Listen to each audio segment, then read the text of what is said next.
Baik, kali ini saya akan melanjutkan tutorial penggunaan e-learning Unoja, dan sesi kali ini saya akan menjelaskan bagaimana cara membuat tugas atau membuat aktivitas penugasan di e-learning. Nah, dalam kasus ini saya menggunakan template yang sudah ada, yang sudah saya punyai, yaitu template bahasa Indonesia, sama seperti punya Bapak Ibu pada umumnya. Di kali ini saya akan menambahkan satu aktivitas tugas, tepatnya saya coba di pertemuan ke-6. Jadi di pertemuan ke-6 ini saya akan mendapatkan aktivitas tugas. Langkah pertama, kita bisa klik bagian hidupkan mode ubah. Klik, nanti tampilannya akan berubah. Kemudian kita cari bagian mendeskripsikan data. Paling mudah sebenarnya kita bisa scroll ke bawah atau langsung klik di bagian kiri ini. Jadi diklik. Nah, di bagian ini, di bagian topik mendeskripsikan data dan menghindari klaim, di bawahnya ini ada keterangan, ada menu untuk tambahkan sebuah aktivitas atau sumber daya. Langsung diklik saja. Setelah diklik, nanti Bapak Ibu bisa pilih assignment, yaitu yang artinya adalah penugasan. Diklik assignment, kemudian ini isiannya, ini nama tugasnya. Misalkan ini saya tulis tugas mendeskripsikan data.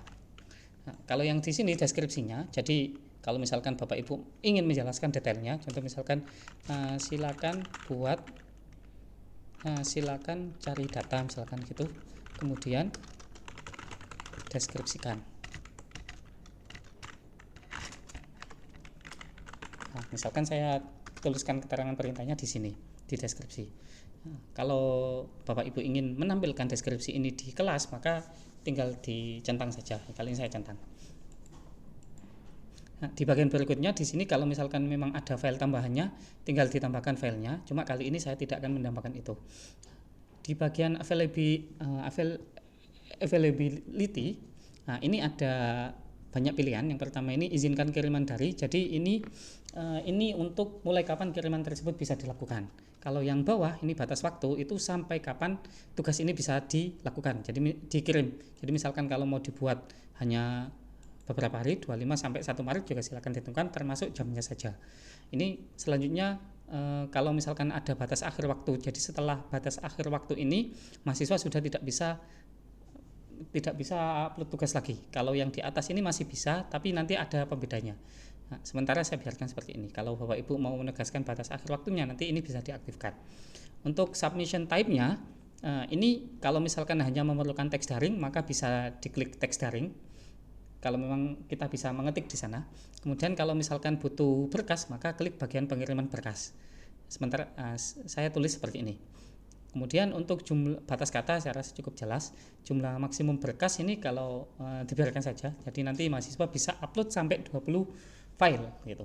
Ukuran maksimumnya. Terus ini tipe berkas yang diterima. Jadi kalau misalkan hanya mau menerima PDF misalkan gitu, silakan dipilih. Kemudian kita pilih di bagian dokumen. Coba biasanya dokumen. Kita cari aja. Oh iya, ini berkas dokumen. Jadi kita centang bagian yang PDF saja. Jadi nanti yang kita terima yang bisa diupload oleh mahasiswa itu hanya PDF, doc atau yang lainnya tidak bisa. EPUB atau latex misalnya tidak bisa semua, hanya bisa PDF. Setelah itu simpan perubahan.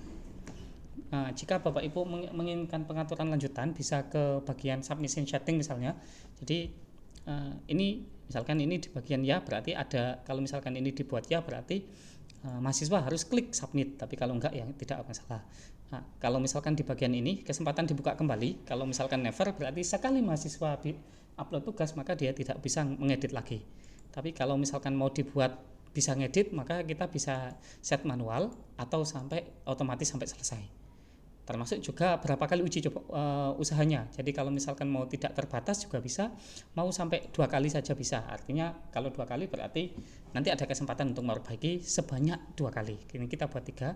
Nah, kalau misalkan mau diberi kelengkapan lain juga silakan. Pada prinsipnya ini langkah-langkah untuk membuat tugas. Nah, kita bisa langsung simpan dan kembali ke kelas. Nah, nanti setelah Bapak Ibu ubah ke mode biasanya lagi ya, mode ubah, kita matikan mode ubahnya. Di pertemuan ke-6 ada aktivitas baru, yaitu tugas mendeskripsikan data, dan ini deskripsinya. Nah, nanti juga akan muncul di bagian nilai. Di bagian nilai ini Ini benar pengaturan.